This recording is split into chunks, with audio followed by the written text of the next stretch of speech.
नमस्कार, खबर विशेष देख रहे हैं। मैं हूं आपके साथ शुभम त्रिपाठी। बीएसपी विधायक राजू पाल हत्याकांड के गवाह उमेश पाल हत्याकांड की साजिश गुजरात के साबरमती जेल में रची गई। बाहुबलीपुर सांसद अतीक अहमद को पूरे कांड का मास्टरमाइंड बताया जा रहा है। अतीक अहमद साबरमती जेल में ही बंद है। उमेश पाल की पत्नी जया पाल ने एफआईआर में भी अतीक अहमद को नामजद किया है। अब प्रयागराज पुलिस साबरमती जेल जाकर अतीक अहमद से पूछताछ कर रही है। पुलिस कमिश्नर के द्वारा गठित की गई क्राइम ब्रांच और एसओजी के साथ ही एसटीएफ की कुल 10 टीमें हमलावरों की धरपकड़ के लिए लगातार दबिश दे रही हैं। प्रयागराज के बॉर्डर पर जहां लगातार सघन चेकिंग करवाई जा रही है, वहीं आसपास के जिलों में भी पुलिस की टीमें दबिश दे रही हैं। इस high profile double murder case पर सीएम ऑफिस से लेकर डीजीपी तक की नजर बनी हुई है। कानून के साथ खिलवाड़ करने वाला व्यक्ति कोई भी क्यों न हो, कितना भी बड़ा क्यों न हो, उसके साथ जीरो टॉलरेंस की नीति के तहत उसके कानून के कड़घरे में खड़ा करके उसको उसका सही जगह पहुंचाने की कार्रवाई के लिए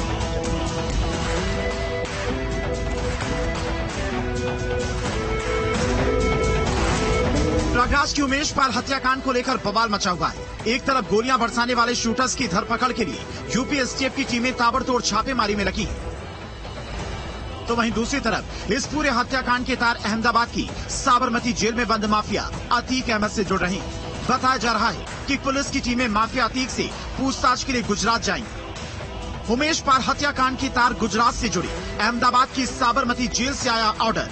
साबरमती जेल में बंद है माफिया अतीक अहमद। अतीक अहमद से पुलिस करेगी पूछताछ। बदमाशों की तलाश में राजधानी लखनऊ की एसटीएफ टीम ने भी प्रयागराज में डेरा डाल दिया है। वहीं अब माफिया अतीक के घर के पास से एक संदिग्ध कार भी बरामद की गई। कार का वारदात में इस्तेमाल होने का शक गहराया है, क्योंकि कार पर नंबर प्लेट नहीं लगी। इसमें 8 से 10 टीमें लगा दी गई हैं और वो टीम्स अलग अलग जगह गई नहीं हैं, क्योंकि परिवार अभी यहाँ पे था तो इसलिए घर में ताला पड़ा हुआ था, तो ताले खोलते हुए उनकी फुटेज लेके उसको एनालाइज कर रहे हैं। बीजेपी नेता सिद्धार्थ नाथ सिंह उमेश पाल के घर पहुंचे और पीड़ित परिजनों से मुलाकात की। इस दौरान उन्होंने कड़ी कार्रवाई की बात कही। मुख्यमंत्री से मैं कल बात करके ही आया हूं और मुख्यमंत्री जी ने साफ कहा है कि कार्रवाई कड़ी होगी, कठोर होगी और जो लोग हैं, ये माफिया जो है, इनको बख्शा नहीं जाएगा। मैं इतना जानता हूं, जब मुख्यमंत्री जी इस तरह से कहते हैं तो उसमें कोई संदेह नहीं होता। और जिन्होंने माफियाओं ने फिर से फन फैलाने का कोशिश करी है, उठाने की कोशिश करी है, उनको बहुत जल्दी दबा दिया जाएगा और ये योगी सरकार को आता है। इस पूरे मामले को लेकर सरकार ने कड़ी से कड़ी कार्रवाई के निर्देश दिए हैं। यही कारण है कि पुलिस की कई टीमें लगातार संदिग्ध ठिकानों पर दबिश दे रही हैं। कि निष्पक्षता के आधार पर, पारदर्शिता के आधार पर उत्तर प्रदेश में कानून का राज कायम करने का काम हमारी सरकार ने किया है, योगी सरकार ने किया, भाजपा सरकार ने किया। सीएम योगी ने विधानसभा से सख्त लहजे में निर्देश दिया है कि अपराधियों की यूपी में अब खैर नहीं। Team news 16। प्रयागराज हत्याकांड मामले पर हमारे सहयोगी अविनाश ने डीजीपी टीएस चौहान से खास बातचीत की।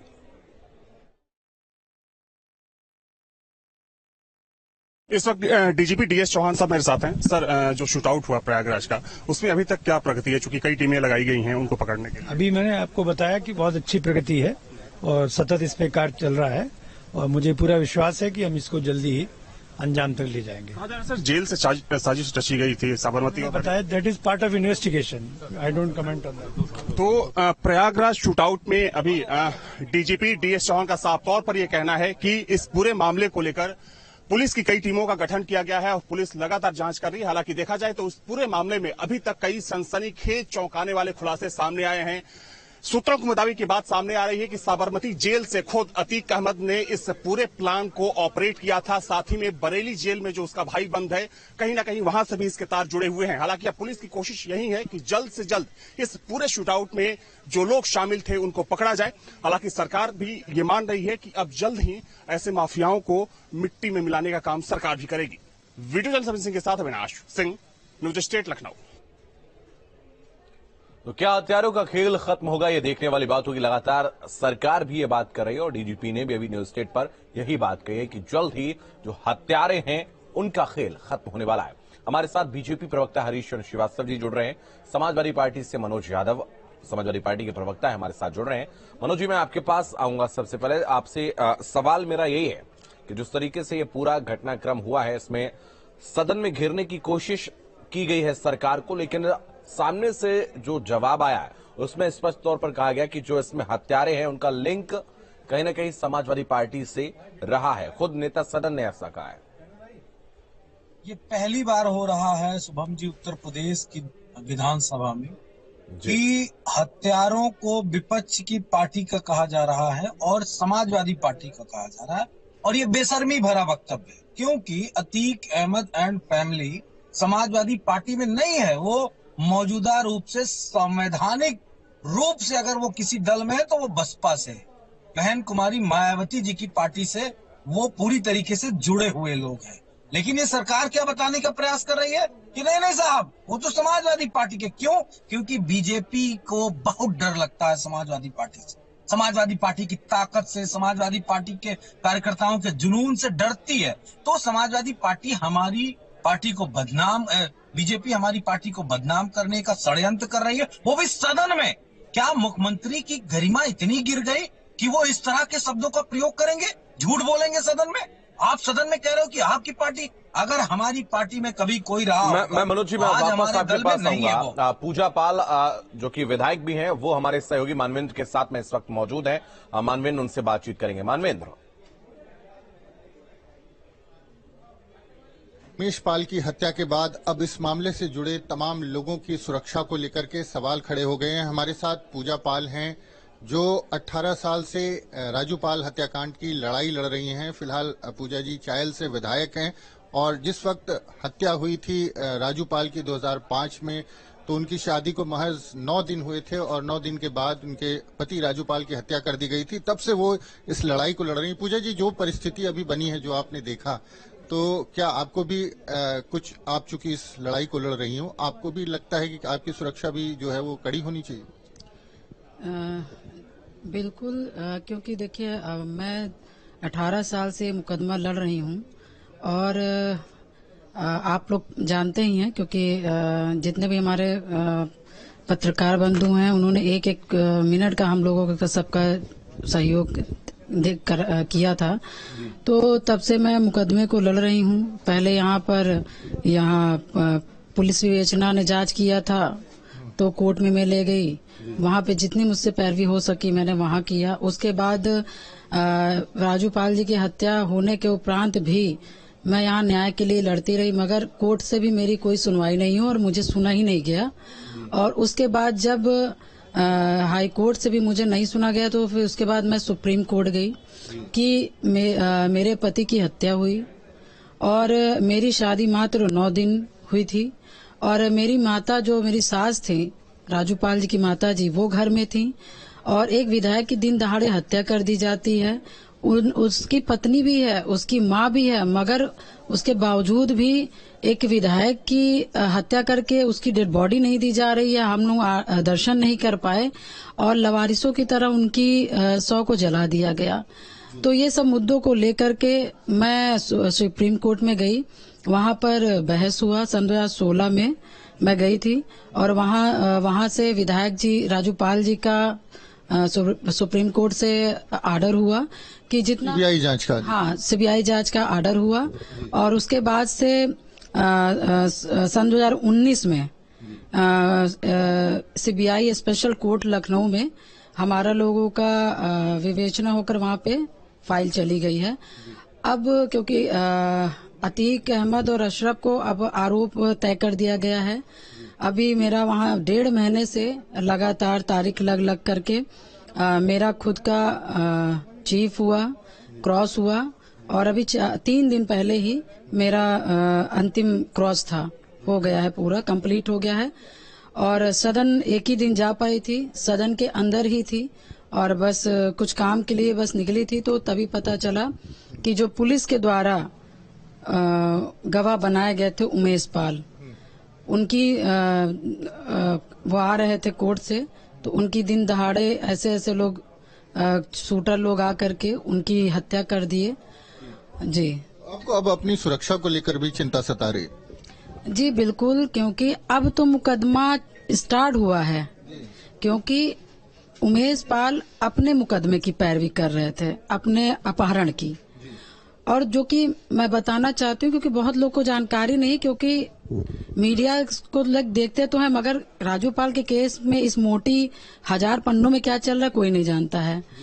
क्योंकि जो हाई कोर्ट अभी जो मुकदमा जो राजू पाल जी का मर्डर का मुकदमा तो सन 2006 में ही, जब सारे गवाह हॉस्टाइल हो गए थे, डरवाने धमकाने से जैसे भी जब हॉस्टाइल हो गए थे, तभी खत्म हो चुका था।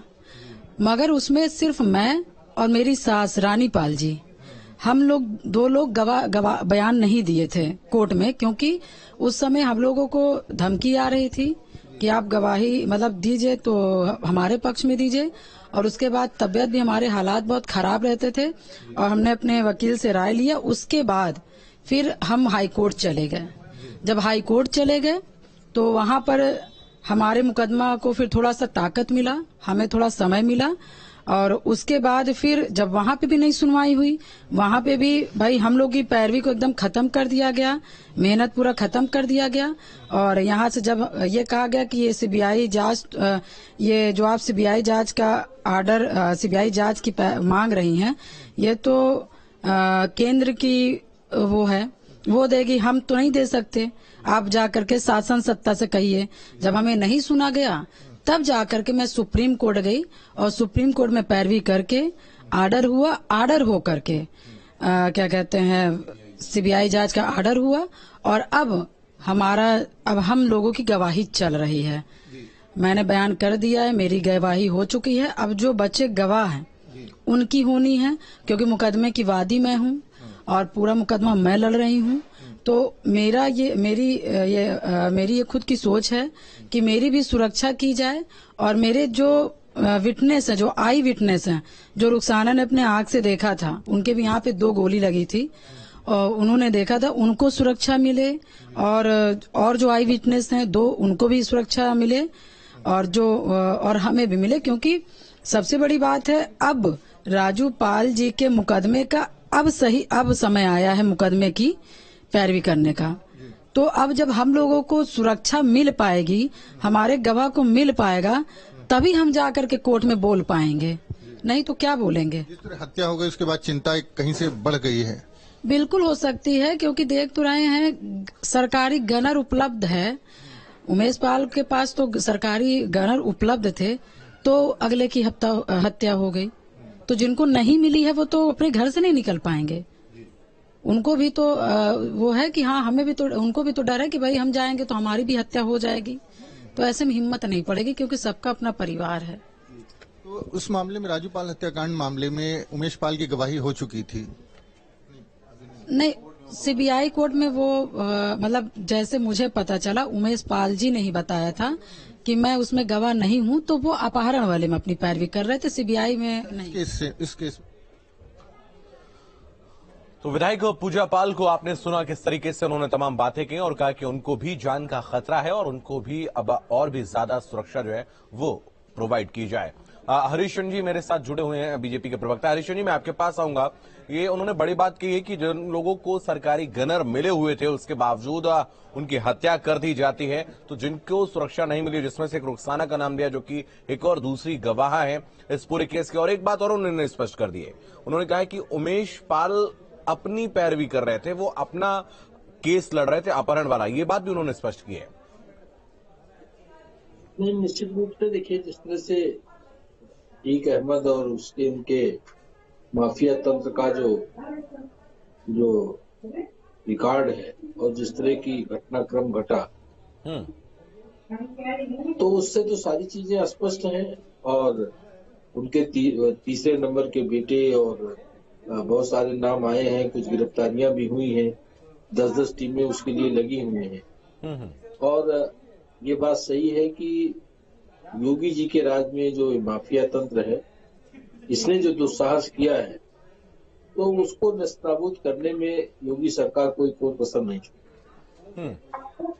और जहां तक रहा, जो पक्ष ने कल जिस तरह के श्रीमान अखिलेश यादव जी जो आरोप लगा रहे हैं। समाजवादी पार्टी को आखिर इस सच से क्यों घबराती है कि इन्हीं लोगों ने विधायक से सांसद बनाया था, इन्हीं लोगों ने खाद पानी दे करके वो बेशक वो बसपा में चले गए, लेकिन उनको पालित पोषित किसने किया, संरक्षित किसने किया था। इस बात के लिए आईने में तो अपना चेहरा समाजवादी पार्टी को देखना चाहिए ना। और इसमें क्या शर्म नहीं आनी चाहिए कि ऐसे लोगों को। लेकिन उमेश, एक बात और यहाँ पर सामने आई, जब पूजा पाल उमेश पाल के घर पे जाती हैं तो उनकी पत्नी ने आरोप लगाया कि आप भी अतीक के साथ मिली हुई हैं। अब ये तो देखिए, ये इस विषय पे तो मैं कुछ नहीं कह सकता कि क्या उनके पति की हत्या हो गई और ये कहा जाए कि वो अतीक अहमद के साथ मिली हुई, जिसके खिलाफ वो मुकदमा लड़ रही इतने दिन से, जिसके खिलाफ सीबीआई कोर्ट में वो गवाह है। तो ये बात तो मनोज जी, इस बयान को कैसे देखते हैं आप?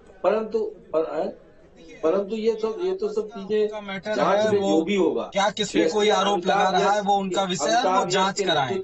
लेकिन उस पर टीम जांच कर रही है। ठीक है हरीशन जी, मनोज जी को सुन लेते हैं। मनोज जी को पानी हो जाएगा। देखिए, ये एक महत्वपूर्ण बात यह है कि उत्तर प्रदेश में लगातार कई हत्याएं ऐसी हुई है जो सुरक्षा के कारणों से हुई। संतोष तिवारी का हत्याकांड लखनऊ का किसी से भूला हुआ नहीं है।